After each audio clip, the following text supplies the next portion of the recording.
শেরু বুড়ো। শেরুকে হচ্ছে পা টিপে দিতে হচ্ছে, সামনে পুজো চলে এসছে, ওই জন্য শেরু পার্লারে যেতে পারছে না। শেরু ওই জন্য বাড়িতেই ভেবেছে পেডিকিওর ম্যানিকিওর সব করাবে। মাঝে মাঝে শেরুকে আমি ফেসিয়াল করে দিই, দেখো বুঝতে পারছি ভিডিও হচ্ছে কি সুন্দর চুপ করে বসে আছে। তোমরা সবাই দেখতে পাচ্ছ নিশ্চয়ই কি সুন্দর চুপ করে বসে আছে দেখো। এইটা হচ্ছে আমাদের তুলো বুড়ো। ওর আর একটা নাম হচ্ছে তুলো বুড়ো, আমরা সবাই ভালোবাসে ওকে তুলো বুড়ো বলে ডাকি।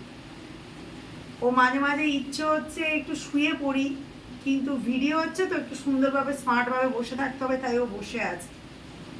আচ্ছা তুমি চাইলে শুতে পারো না, আচ্ছা শোবে নাও, আবার পাটাকে ঠিক করে নিল। তুমি একটু স্মাইল করে দাও তো, আয়নাতে দেখতে হবে না, তোমাকে যথেষ্ট সুন্দর দেখতে। তুমি একটু ক্যামেরার দিকে তাকিয়ে স্মাইল করে দাও। আচ্ছা তুলো বুড়ো এখন স্মাইল করবে না, তো চলো আবার নেক্সট ভিডিও নিয়ে আসছি।